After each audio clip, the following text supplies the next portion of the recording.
নবী ডাক দিয়া বললেন, আবু বকর যাও, দৌড়াইয়া যাও। ওমর তুমিও যাও, উসমান, আবু বকর সবাই চলিয়া যাও। আমার আলকামার দুনিয়ার ময়দানে কালিমা গ্রহণ করতে পারবে না, এটা আমি নবী মেনে নিতে পারবো না। আলকামারের মা ডাক দিয়া বলতেছে, নবীজি আমার সন্তানের মুখ থেকে কালিমা বাহির হয় না। সাহাবায়ে আমরা দৌড়াইয়া গেলেন।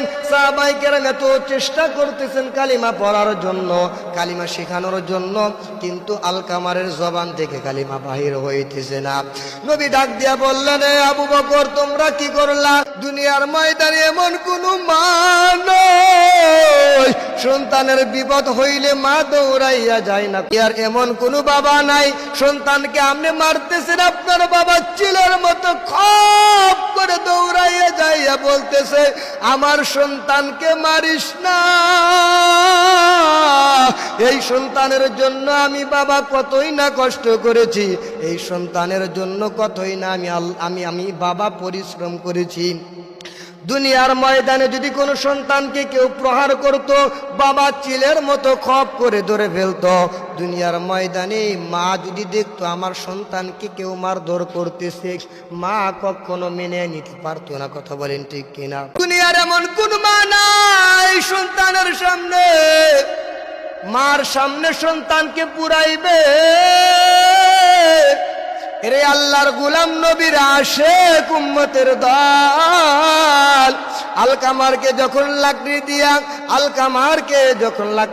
আগুন জ্বালাইবে, নবীজি নবীজি আমার আপনার আলকামারকে এত কষ্ট করলাম, এত পরিশ্রম করলাম, আলকামারের জবান থেকে কালিমা বাহির করতে পারলাম না। নবীজি আল্লাহর দরবারে দোয়া করতেছে, দয়ার মালিক আমি জীবিত অবস্থায় আমার সাহাবায়ে কেরামের মুখ থেকে জবান থেকে কালিমা বাহির হইবে না, আমি নবী মেনে নিতে পারবো না। আলকামারের মাকে ডাক দিয়া বলল, আলকামারের মা আপনার জন্য সালাম দিয়েছে নবীজি। নবীজির দরবারে যখন আলকামারের মা ডাক দিয়া গেলেন, আলকামারের মা সালাম দিলেন, আসসালামু আলাইকুম ইয়া রাসূলুল্লাহ। আলকামারের মাকে ডাক দিয়া বলল, মা গো আপনার সন্তান কি আপনার সাথে কোনোদিন বেয়াদবি করেছে? আলকামারের মা ডাক দিয়া বললেন, না হুজুর কোনো কিছু করে না। আলকামারের মাকে ডাক দিয়া বলতেছে, ও মা আপনাকে দ্বিতীয় নাম্বার প্রশ্ন করব, আপনার সন্তানকে আপনাকে কোনোদিন কষ্ট দিয়েছে? এবার আলকামারের মা চক্ষু দিয়ে জর করে পানি বাহির হইতেছে। তৃতীয়বারের জন্য ডাক দিয়ে বললেন, ও আমার আলকামারের মা আপনার সন্তান কি জীবিত অবস্থায় আপনার সাথে কোনোদিন বেয়াদবি করেছে? আলকামারের মা চক্ষু দিয়ে পানি বাহির হয়। নবী ডাক দিয়ে বলল, ও সাহাবায়ে কেরাম যাও যাও যাও, এই আলকামারের সামনে চলিয়া যাও। আলকামার যদি কালিমা গ্রহণ না করতে পারে, আমি নবীজি আগুন দিয়ে লাকড়ি দিয়ে তাকে জ্বালিয়ে সারখার করে দিব। আলকামারের মার সামনে যখন সন্তান আসলেন, দুনিয়ার ময়দানে এমন কোন মা নয় সন্তানের বিপদ হইলে মা দৌড়াইয়া যায় না। কথা বলেন ঠিক কিনা?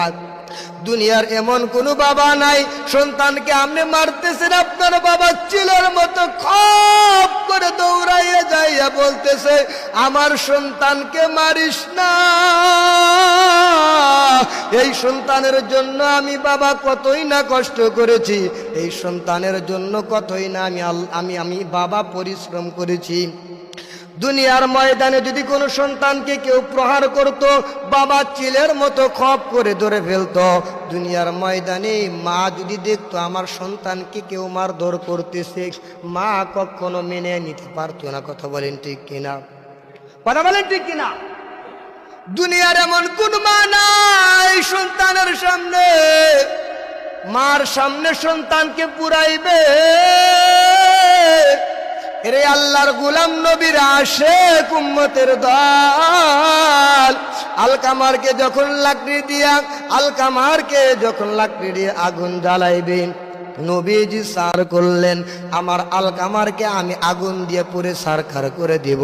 কেন আলকামারের মা কথা বলতেছে না? যখন লাকড়ির আগুন জ্বালাইলো, দাও দাও করতেছে, আলকামারকে যখন নিয়ে যাইতেছে, আলকামারের মা ডাক দিয়ে বলল, নবী গো, আমার আলকামার দুনিয়ার ময়দানে একটা ছোট্ট ভুল করেছিল, আমি মা দিলের মধ্যে অনেক কষ্ট পেয়েছিলাম। নবী ডাক দিয়ে বলল, মা গো, আমি আপনার কষ্টটা জানতে চাই। মা ডাক দিয়ে বলল, নবীজি, আমার আলকামারকে আমি কত কষ্ট করে লালন পালন করে যখন জুয়ান হয়ে গেল, যখন নৌজুয়ান যুবক হয়ে গেল, তার জন্য আমি মা একটা বিবির ব্যবস্থা করে দিলাম, একটা পুত্রবধূর ব্যবস্থা করে দিলাম। এই পুত্রবধূ যখন ঘরের মধ্যে আসলো, একদিন, 2 দিন, 3 দিন, 1 মাস, 2 মাস, 3 মাস অতিবাহিত হয়ে যায়। এই বিবির কথা শুনিয়া আমার আলকামার আমাকে প্রহার করেছে। আমার আলকামার আমাকে একটা বিশাল বড় পাথর নিয়ে আমার আলকামার আমার মাথার মধ্যে মেরেছে। আমি মা সহ্য করতে পারি নাই। আমি 2 হাত তুলে আল্লাহকে ডাক দিয়ে বলতেছি, মালিক, যেই সন্তানকে আমি লালন পালন করলাম 10 মাস 10 দিন, যেই সন্তানকে আমি নিজে না খাইয়া মা খাওয়াইলাম, এই সন্তান আজ বউর কথা শুনিয়া মাকে প্রহার করলো। আল্লাহ, আমি রাগ হই নাই, কিন্তু যতটুকু বিচার করার দরকার আল্লাহ তুমি আমার সামনে বিচার করবা। এই কথা শুনিয়া আলকামারের মা কান্না করতেছে। এখন ডাক দিয়া বলতেছে, ও আমার আম্মা জান, আপনার সন্তানকে যদি আপনি ক্ষমা না করেন, আপনার সন্তানের মুখ থেকে কালিমা বাহির হইবে না। আপনার আলকামারকে যদি আপনি মাফ না করেন, আমার আল্লাহ জান্নাত দিবে না। আমার আল্লাহ জিবরাইলের মাধ্যমে আমি নবীকে কথা পৌঁছে দিয়েছে, আপনার আলকামারকে আপনি মাফ করিয়া দেন।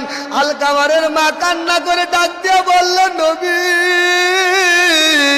আমার আলকামার আগুন দিয়ে পুড়িয়েন না, আমার আলকামারকে আমি মাফ করে দিলাম। এই কথা বলার সঙ্গে সঙ্গে হাদিসের মধ্যে পাওয়া যায়, আল্লাহর নবী ডাক দিয়ে বলতেছে, আলকামারকে দেখার জন্য আবু বকর উসমান আলীকে পাঠাইলেন।